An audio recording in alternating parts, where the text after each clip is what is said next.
Okay, welcome everyone. We have over 50 attendees for the SDS Physical for Inventor Release 8.0 talk. We're going to be talking about this for probably 40 minutes, and we will have time for a Q&A afterwards. There is on the chat, or not in the chat, but in the tools of the webinar, there are a questions page. So we can use that as questions back and forth. If we need to, we'll turn on individual microphones. But you know, when you turn them all on, everyone's talking at once. Well, once we're finished the webinar broadcast, it will end up on our Substation, our Spatial Business Systems YouTube website. My name is Steve Kaufman. I am a technical consultant specifically with the SDS tools. If you need SDS support, you can email directly to SDS support, but we also have tools in our portal. So I just want to remind people of that. We'll see the portal as we go through. So then turn the page. Just a little bit of housekeeping here. I just want to remind people we are on LinkedIn. This advertisement for this webinar was placed on LinkedIn. We also have our Spatial Business Systems YouTube site. Go on there, that's always being updated. There's always something being added. I added a fence video on there about a month ago, worthwhile to take a look at. I get a communications from people that they do not get our invites. I want to remind people to whitelist our emails here.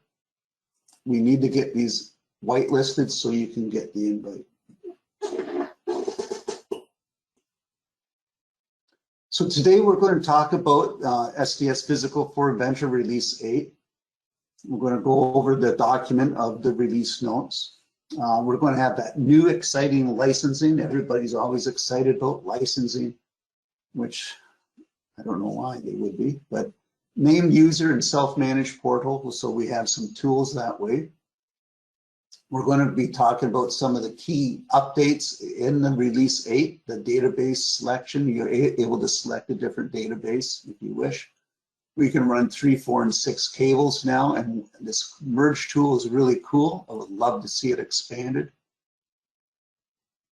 Little cleanup thing for cable selection tools. A couple users out there, a couple companies, large companies, we're asking to see more descriptions in the cable selection tool. So when you pull down, we'll look at that as well. The status tool has been updated, and we'll talk about that. There'll be a detailed review at the SDSIC meeting in November. So that one in November is running from the November 2nd to November 4th.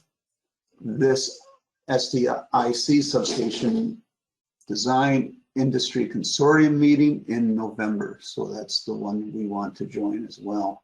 I'll have a little talk on there about substation BOM status, and I hope to talk about using simplified parts with broken links. I'd like to talk about that as well. The last thing we want to talk about today is going to be support for ground grids on sloped grids, ground leads on sloped grids. When we have ground leads in the past, they weren't being placed as correctly, and with the abundance of people moving to more of a sloped plane or terraced substations and modeling that way, we updated the ground leads tool. So with the update to 8.0, a number of documents been updated. So if you're downloading documents from the portal site, you want to download these again, and they've all been updated. We've also added a brand new video for MultiCable, so you can see a little bit of the video here in the corner here, but all of these documents have been updated for Release 8. So I want to look at the Release 8 release notes. Let's come up into here. Well, here, I'll go into the portal. I don't know how many people have seen the new portal. It's changed. What it has changed is the whole layout, all the tools. But some of the key things is to get into the portal, you get a username, and you create your username is your email. Username is your email. and then you create a password to get in here. Once you come in here, you come into Spatial Design, Spatial Biz, or if you type in substationdesignsuite.com, you will get here, and you come into the portal. And once you're in the portal, you have a number of tools. I have more tools than others because I'm a major user, but you will have tools in here. If we come into downloads, that's where we're going to come down into downloads, and you can see Substation Design Suite. The latest download is available here. So we have the release dates, the information here. You can download the e-learning and the Inventor training models here.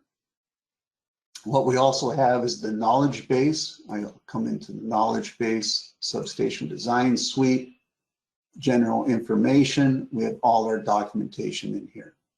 So if you want to come in and look at the installation for version 8, there's a document here. And of course, all of these documents can be downloaded. But as I said, there's been 8 documents updated for the release 8 or 9. So you may want to download those. I'll come back into general information, Substation Design Suite, support documents. What I want to do is look at the version 8 release notes. So here are the version 8 release notes. I also have them downloaded already. Of course, you can download these, and I have it downloaded in here. So let's come over to the release notes. So you can see already it's release note 8.02. This came out, I believe, last week. What we did, we've changed one thing. We had some feedback right away about read-only for templates. So we've changed that so it doesn't need to be read-only for templates, but we're still alerting people if the template is locked. We had some support issues with people with locked templates. It's blocked or locked. So we had some issues with that. It was very problematic in trying to solve the issue, so we put that alert in. So if your templates are blocked, you'll get an alert saying that they are blocked. And of course, we updated the named user licensing from the first release of 8.0. So again, this document is available for download on the website, on the portal.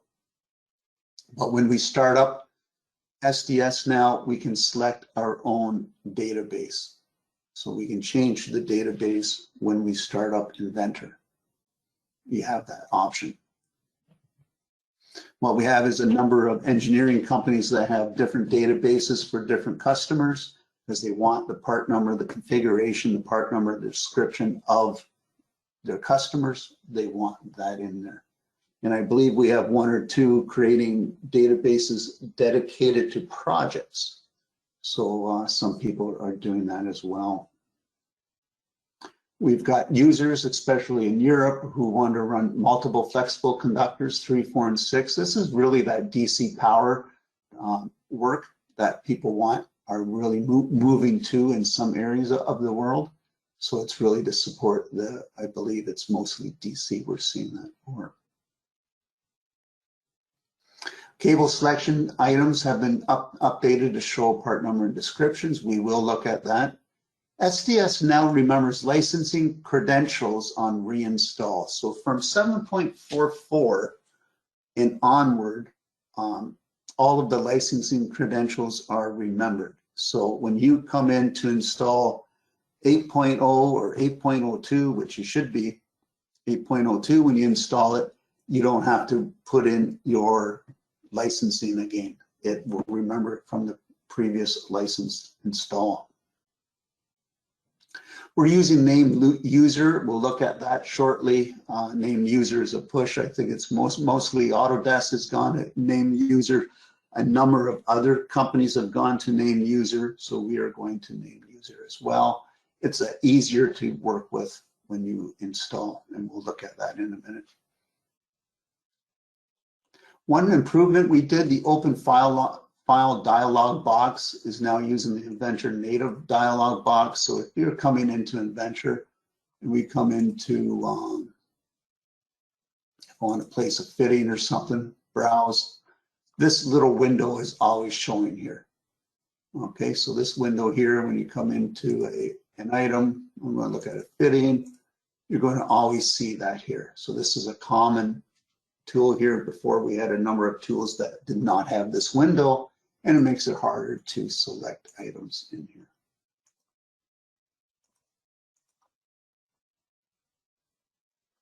We have a number of resolved issues. We have 10, 11, 12, 13, 16 resolved issues here. One of the major ones was correcting the cable spacer, placing the cable spacers. We've had a lot of issues in refining the thing at each release. I think it's been about 3 releases. We've refined it better and better. So we've already had people come back and tell us that the issues they've had in the past are now corrected with this release. So I'm really happy to hear that. The import tool from SDS Content Editor. If you recall, there was a webinar on the content editor. And when we're coming in here, when we export to CSV or import from CSV, we had some problems with the special characters. One thing with the CSV files don't work well with special characters. I would like us to change this to exporting as a Excel file instead of a CSV file. Excel files, we won't have problems with special characters. So right now it's still CSV. There's still little issues when you're exporting to CSV with special characters, and I'm talking about quotations mostly. When we import from CSV, we do not get those issues. So if you correct it, the CSV with the proper characters you want around the words, whatever you need, when you import it, it will work. When you export it, you may lose some of those tools. So if you get it into Excel, so I'd like to hear feedback from you guys. I got feedback already from Michael Jones, maybe XML files. So XML, Excel, I'm not sure which direction we should be going. I think most people know Excel. If I go XML, I don't know how many people will be able to open that. And yes, name user subscriptions. We can move anyone from single and multi-user license to name user. We just need to do that if you alert our support site. So let's go back into the release notes. So basically this type of thing with the CSV files, it's working well on the import, not so well on the export. It's all CSV related. It's not up to us really. Electrical clearance checks. There was a phasing selection would sometimes disappear and you had to restart Inventor. That's been corrected. It was embarrassing one time. I showed that in a demonstration, and it's really where you see it. BOM Status tool has been updated. I want to go over that today. Ground grid cables now all obey the SDS folder settings. So if you guys are familiar with the SDS folder settings, that when you place items, we identify the default folder locations. We are now obeying it for all of the ground lead components.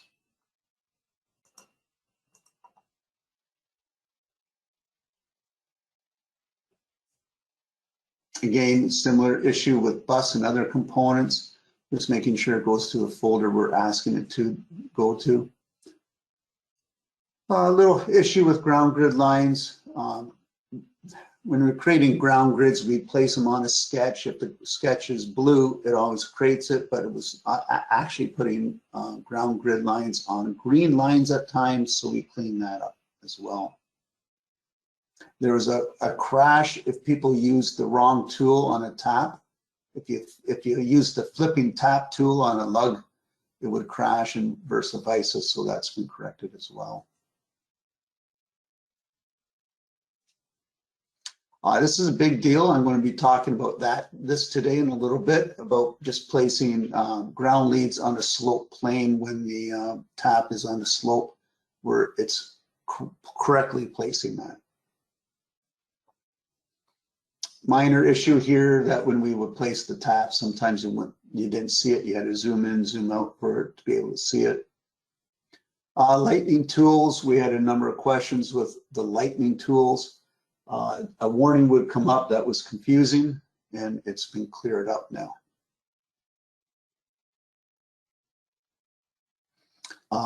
We had that read-only issue with the templates, and we've corrected that as well. So if it's a blocked template, you will get a warning, only if it's blocked. It's very hard for us to troubleshoot with a blocked template. We changed the way we connect to the fittings tool. It does not write to the fitting anymore. Just gives us more flexibility when we're placing fittings. And we cleaned up the ribbon a little bit with a SDS Calcs is no longer there. One thing, if you notice in here, we are not supporting Inventor 2022 yet. You see it written here, and I wrote it up here as well. The issue is on what we believe to be with the Autodesk site, and we're looking for get feedback on that. So if you want to read more about that, there is a note in the portal. If I come back into general information, there is a note here. You can read about the issue with the Inventor 2022. Inventor 2022, everything basically works. There's just a few sequences of workflow that do not work, and that's causing us problems with that. So that's a key thing. You can read this document here. Of course, that can be downloaded as well. So what I want to get into is I'm going to move on to the next point. We talked about the release notes. We have the documents that we've updated. So we have our updated documents here. When we talk about the licensing, the exciting licensing items. So here are the exciting licensing changes. When we have the About Help tool, when you come into Inventor and you go to the Help tool, About right here, beside Help, so it's in the Help ribbon in the About. What will pop up, I don't want to show you mine because you'll see my licensing credentials, but what will pop up is this type of screen here. So if you have multi-user license, you can see your serial number, your request code, a number of items in here. If you're on named user, you just see your named user, that you are on a named user account and when it expires. So it's very clear when it expires and what type of license you have. You can see down here when you look at it, when you're a multi-user, you have to remember a serial number, or have it written down somewhere, which is quite a number of letters and numbers, and you have to have the request code as well. So between these two things, there's a fair amount of typing in here. If you go to named user, it's so much easier. It's your email and your SBS support password site. So it's a very easy way of doing things that way. So that's one of the key advantages with the named user account. So if I come into any of these links,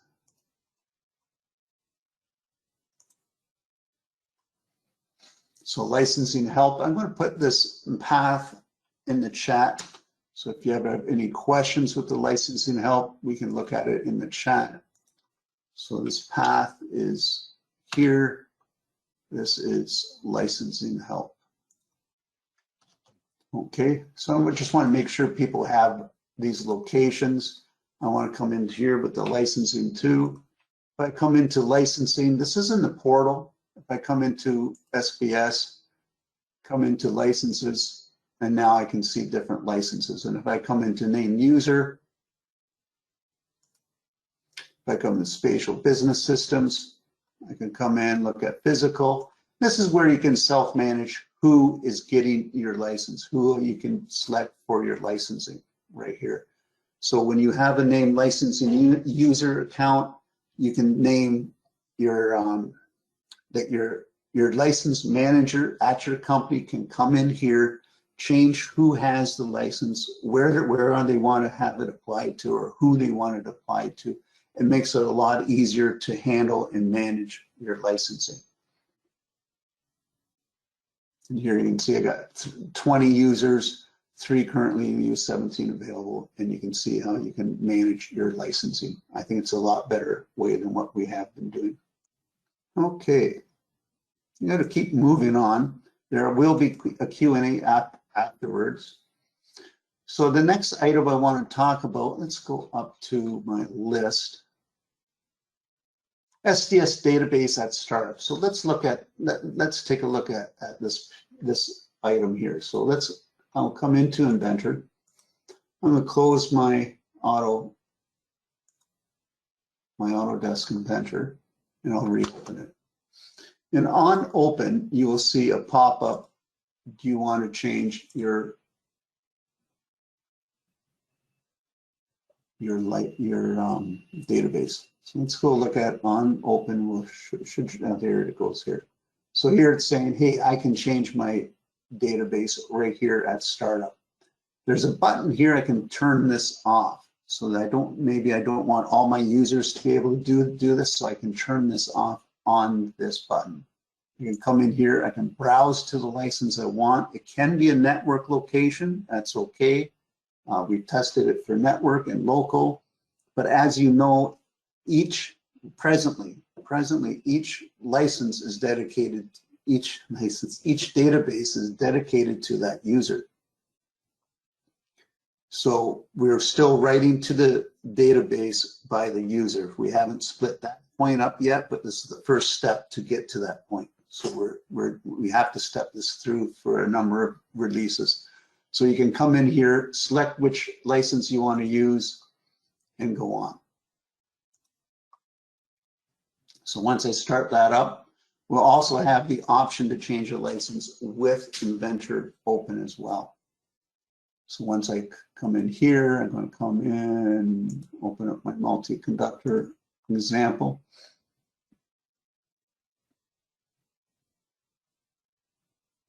And I'll come into Substation Design, into Settings, and you can see the page here has changed a little bit. You got default folders, model prefix, here, startup options. So here I can come in, show database selection at startup, and we can browse and select which database we want to use. Once we change the database, we have to restart Inventor. So it's sad that way, but that's the way it's built. If you change it, you have to go and restart. So if I were to change it here, it would be prompting me to restart. Also, if you notice, we can turn this off. But a nice little thing that Chuck added for us is when we come over to any of our points where we're browsing to something, it's telling me what that path is presently. So I can see where my path is for that license. Not only that, when I come into my default folders, it's going to do the same thing. It's going to tell me where that is. And I thought it was. We lose that. There it is. So it's showing that the path is here. So it's telling you where these components are going to be written to. If you created a default license, it's going to show you the default folder location. I got license on my mind. If we go to a default folder location, it's going to tell you where it is going to use that. This is all driven from your project file. It's dependent on your project file. These, of course, are configurable right here, and you can see that pop up. So it's another nice to have.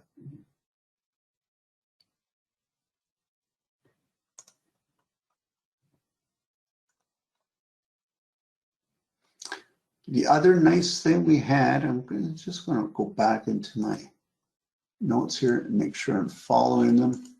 Okay, so what we want to do is talk about multi-cable for 3, 4, and 6, and that's why I have this one open. This is why I have this assembly open. We want to take a look at this. It's a request from others, from our customers, and we should have it talked about in this meeting. So I'm going to come up in here, go to my above grade tools, and I can delete cable. So I'm going to delete cable on, let's say, this one. It's going to delete all 6 cables. I have 6 cables here coming across, and I'm going to pick fittings to add cable. So I'm just going to pick fittings to add cable from here to here, and I'll hit enter. And it's going to figure out it wants 6 cables, and it's going to place those 6 cables in. All right. I can delete that if I don't like it. I can come in the opposite direction, and we'll see how it places that as well.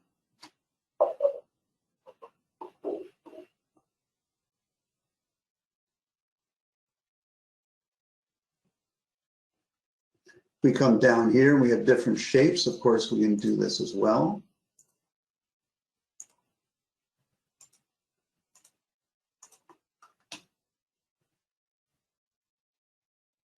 If you look closely down at the bottom right, you'll see some calculations being done, and that's to alert us the time it takes to create one of these, the problem-solving time to create one of these paths. We'll come in here as well, 4 cable to 4, so it's pretty nice that way.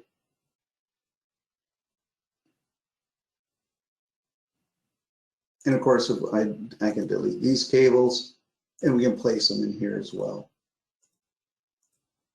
I'm not going to go too far in this because it's quite detailed. There is a video, there's a 7-minute video that I talk about this specifically.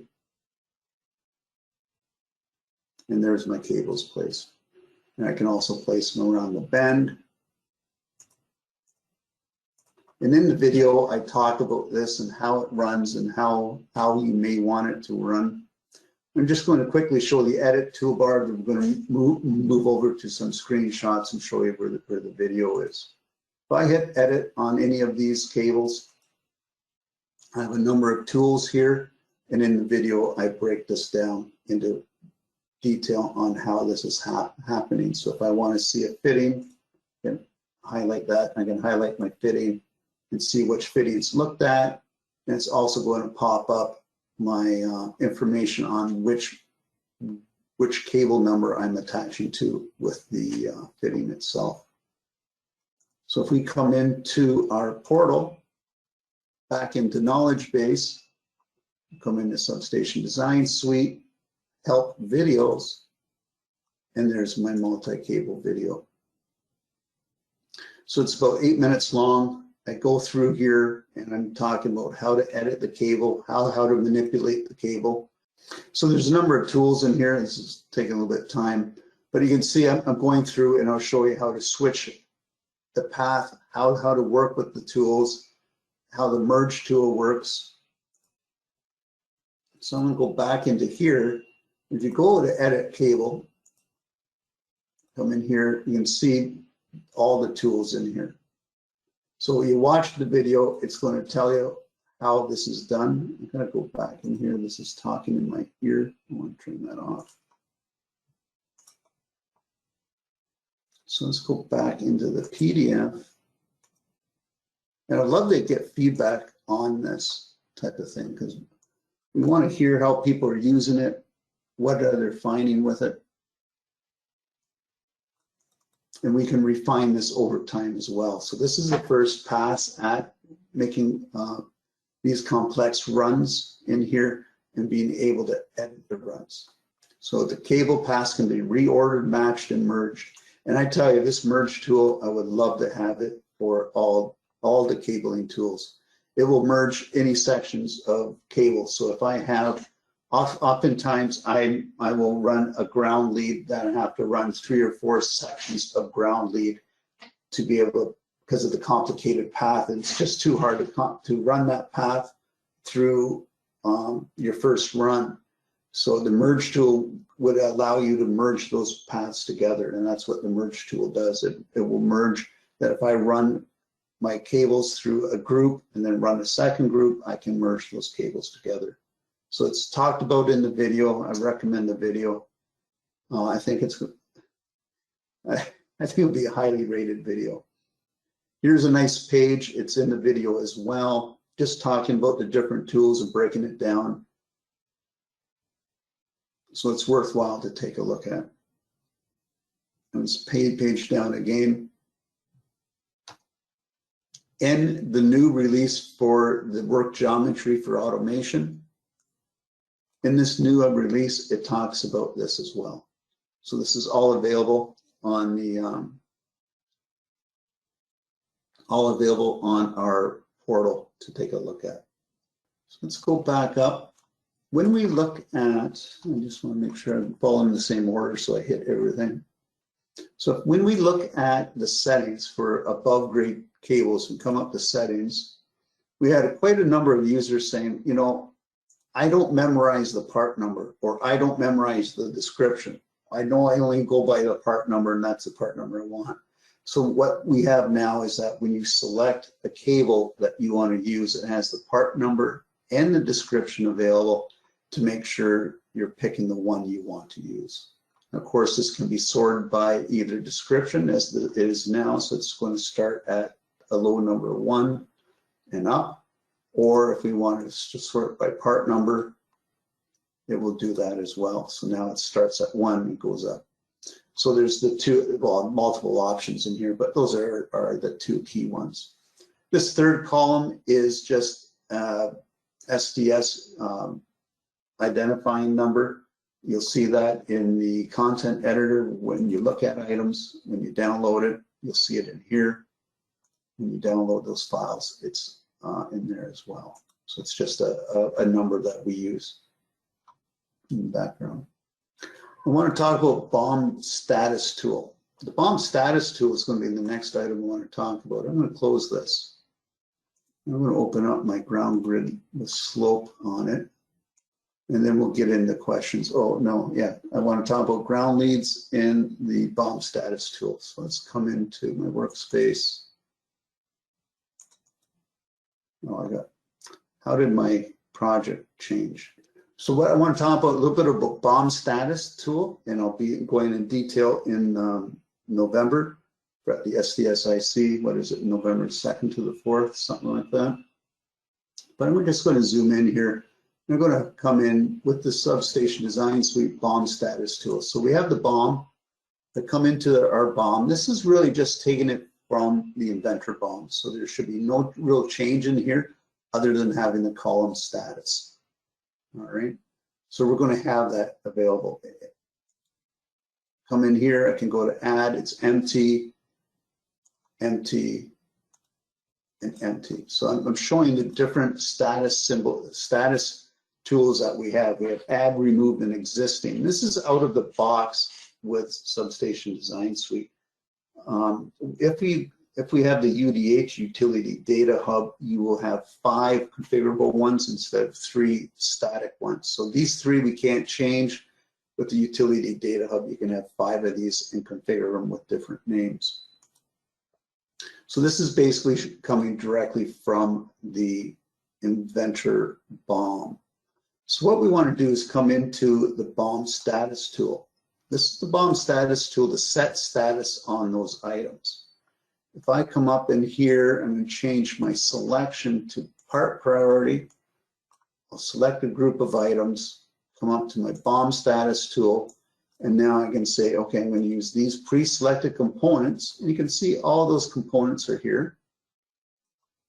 And I'm going to say I have a revision, a work order, and I'm going to remove these items. And I want to create a list to remove them. So I'm going to overwrite with the list, and I'm going to write that to the list. So now when I come up to the BOM status, I can come up here and I said remove. That is my list of components that I had highlighted in there. I can now export this as a CSV file again, and I can export it and have a record of what I selected. I can create a report from that, whether it's a work order report or another report for whatever you see the tools could be used for. It doesn't necessarily mean it has to be for remove. It could be for something else, but remove is the tag or the description we're using here. If I say done, I'll zoom out here. I'll come over here. I'm going to select these guys. I'll come up into my BOM Status tool, use pre-selected components. These are going to be on the remove, and I'm going to add to the list. I'm going to add that to the list, close. Now when I come up to the BOM, my list should be larger for remove as a greater number of items in here now. So I'm adding those to the remove. Then I can export it to a CSV. Of course, that can all be deleted. If I come up to the BOM status tool, I was using remove. I can remove all, select that, say yes, close. Now I'm back into the BOM. I look at my remove and it's blank. So there's some updates done to that, mainly the export tool. And when we went into the export tool, we found another issue with the selection up here, so that we clean that up as well. What I should mention too, I think along the lines that you're mentioning here, Nathan, I'm not always able to catch all the questions, but if I come up to BOM status again, I will use, let's select the items again. Item BOM status, use pre-selected components, add. Let's say I'm going to add that. I'm going to overwrite the list, bring it in. Okay, so now I've had that, and I can save this. When you save it, that's where the BOM status is being saved. It's in the assembly. It's not in that part. It's not tagging the part itself. It's tagging the instance in the assembly. When I come up to the BOM status, I want to see, well, what was on that add or add? And I can come up here and I can highlight it. So I can highlight what was done, what is identifying as add.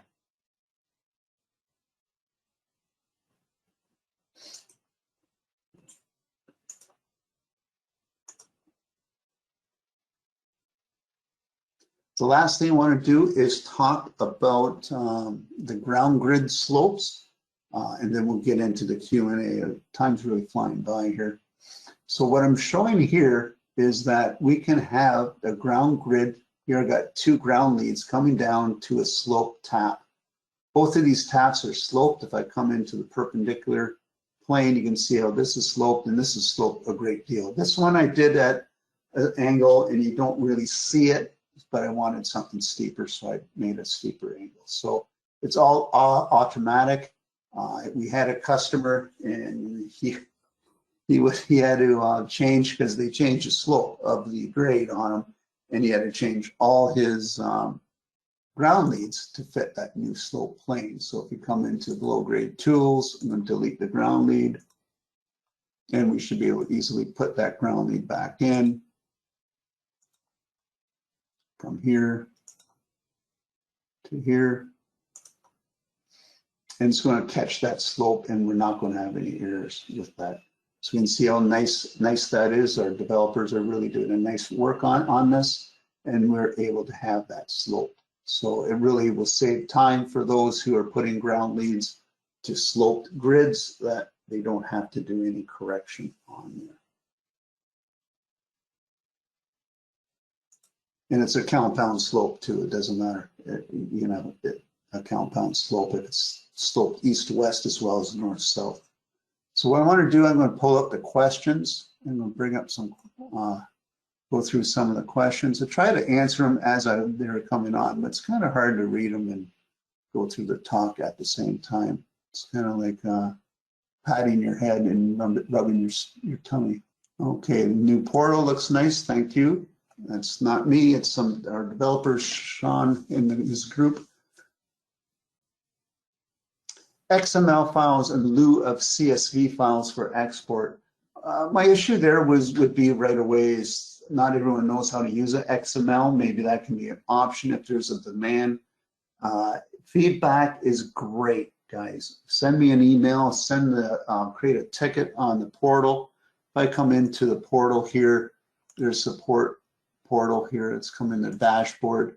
You can create a ticket in here, and you can, it will come to me as well as a group of others, and we can help you solve that. But if you have a comment, questions, any concern, this is always going to be treated seriously, recorded, and have it identified. So if XML files is a real benefit for you for an export instead of CSV for the database, explain why it's better. If we get enough people saying that, that would be great. I see an Excel file myself, but I see Charles saying he likes the XML as well. I wouldn't even know how to work with the XML file in the Excel. So maybe that's the type of talk we need to have. Name user subscriptions. Will this work with our single multi-users? Yeah, Peter, you just have to go back to us, create a ticket and say you want to move to named user, and we'll move you over to named user. Can you make spacer assembly groups of multiple 2 conductor spacers that act as 1 spacer for 4 conductors? The spacer tool, you have to place the spacer tools manually right now when we have the multi-conductor tool. Again, this is our first step in the probably multiple steps as we go through, and we need feedback like that, Stephen. That would really help us. So your questions, can you make spacer assembly groups of multiple 2 conductor spacers that act as 1 spacer? Oh, I see, yes. Well, that would be the next step. We talked about that. We have that as an example to test against, and that would be forthcoming in a future release. Can you tie a color items to be identified, removed? I showed that quickly in the SDS BOM status. That you can highlight it and show the colors. Is there limitations to a file name that you can use for a database name? So the file name in the database, I don't know of a limit. I don't know. You don't want to use any special characters or periods in there. You want to try and have it a nice name, typical clean Windows type of name with underlining for spacing if that's what you're doing in there. So in the limitation of file name that you can use. Oh, file name for the database, or the database itself. I get it. All right, so this file name, so you can see I have some long file names in here, and I am living with those fine, so I don't know to what extent that file name length could be. So you can see you got brackets, I have hyphens. I don't think there's a limit. I think it's just normal Windows stuff. As Chuck here says, it's 200. Charles says here it's 255. No, they do not need to start with SD3DB. They can start with anything. I just have that name in here because that's, I know, is for my database. The SDF extension, of course, cannot be changed. All right, must have the SDF extension. Links to the IC in November. So the Industry Consortium, that was mailed to everyone, and you know what happens? They go to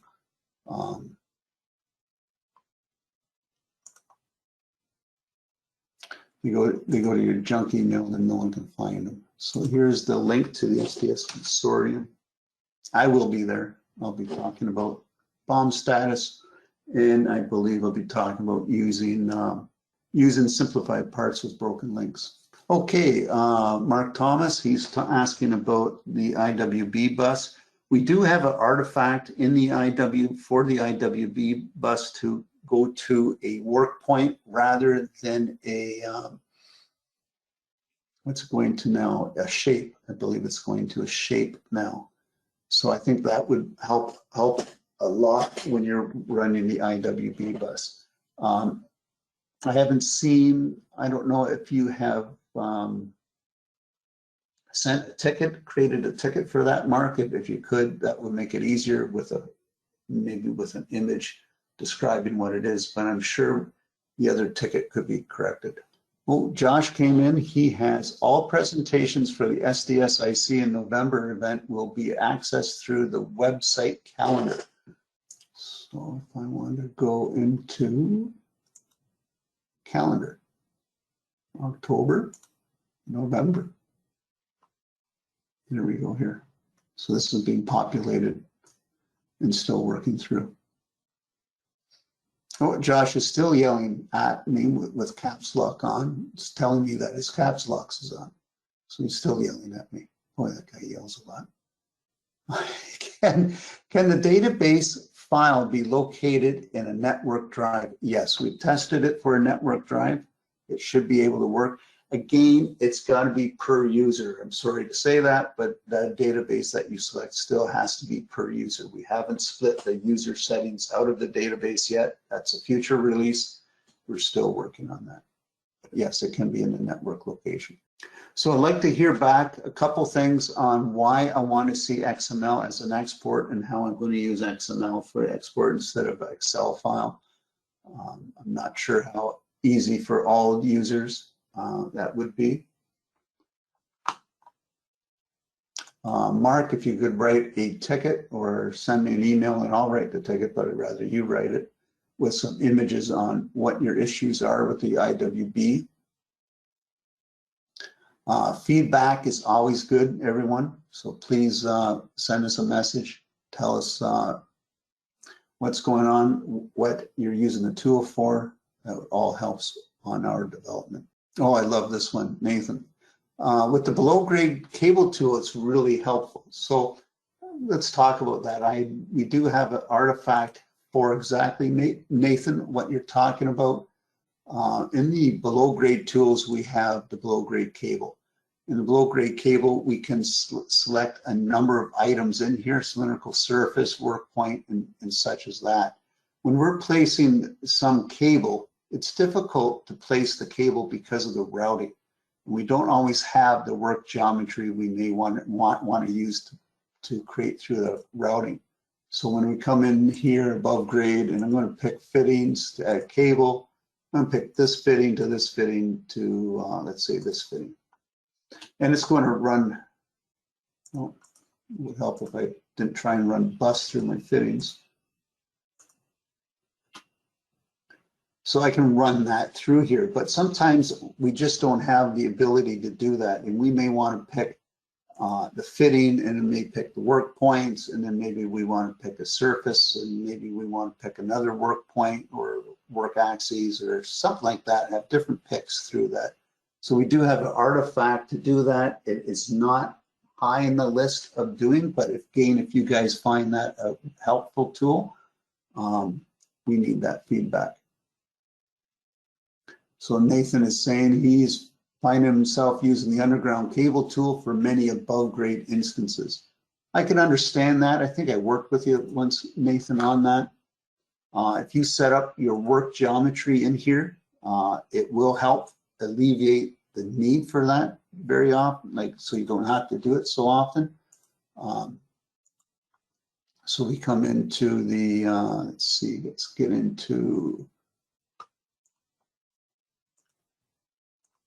support documents, come into the